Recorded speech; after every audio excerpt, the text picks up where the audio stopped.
அனைவருக்கும் வணக்கம். நாம் இந்திய வீடியோவில் வெங்காயத்துக்கு பதிலாக வெங்காயத்தை நம்ம க்ளீன் பண்ணும்போது அதில் வருங்கள தூள் அதையே வச்சு தான் ஹேர் பேக் போட போகிறோம். நல்ல ரிசல்ட் கொடுத்துச்சுங்க. அது கூட நொச்சி இலை எடுத்துக்கலாம். உங்களுக்கு வேணும் எடுத்துக்கலாம், வேண்டாம்னா விட்டுறலாம். நான் எனக்கு சளி பிடிச்சிடக்கூடாதுங்கிறதுக்காக எடுத்திருக்கேன்.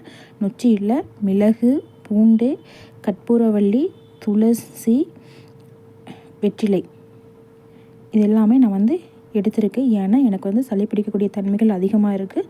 தொடர்ந்து போடுறங்காட்டிக்கு காதெல்லாம் வலிக்குது. அதனால நான் இவ்வளோ பொருட்களை சேர்த்திருக்கேன். இது எல்லாம் சேர்த்தி ஒரு 2.5 டம்ளர் தண்ணி ஊற்றி அதெல்லாம் ஒரு 1.5 டம்ளர் ஆகிற வரைக்கும் கொதிக்க விட்டுருங்க. வெங்காய சாரெல்லாம் நல்ல கலர் கொடுத்து நல்ல ரிசல்ட் கொடுக்குது.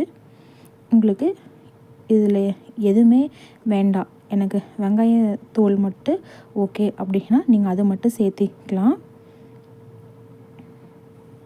மிக்ஸ் பண்ணிவிட்டு நம்ம அடுப்பில் வச்சுக்கலாம். உங்களுக்கு எந்த அளவுக்கு தண்ணி வேணுமோ நீங்கள் அந்தளவுக்கு சேர்த்திக்கிங்க. நான் இதே தண்ணியை ரெடி பண்ணி 2 டைம் நான் யூஸ் பண்ணிட்டேன். ஃப்ரிட்ஜில் ஸ்டோர் பண்ணி யூஸ் பண்ணிட்டேன். நீங்களும் அதே மாதிரி பண்ணிக்கங்க.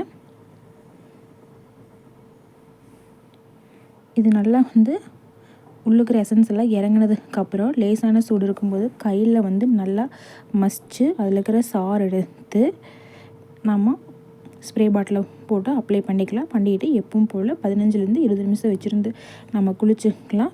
மீதியை நீங்கள் ஃப்ரிட்ஜில் ஸ்டோர் பண்ணி வச்சு இன்னொரு டைம் யூஸ் பண்ணிக்கலாம்.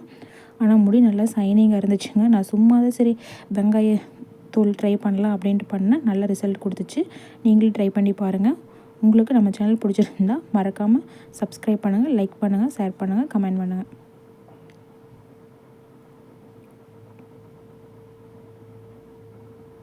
எனக்கு ஸ்ப்ரே பாட்டிலாம் அடிக்க ரொம்ப கஷ்டமாக இருந்துச்சு. அதனால நான் லைட்டாக இந்த மாதிரி சாய்ச்சி விட்டேன்.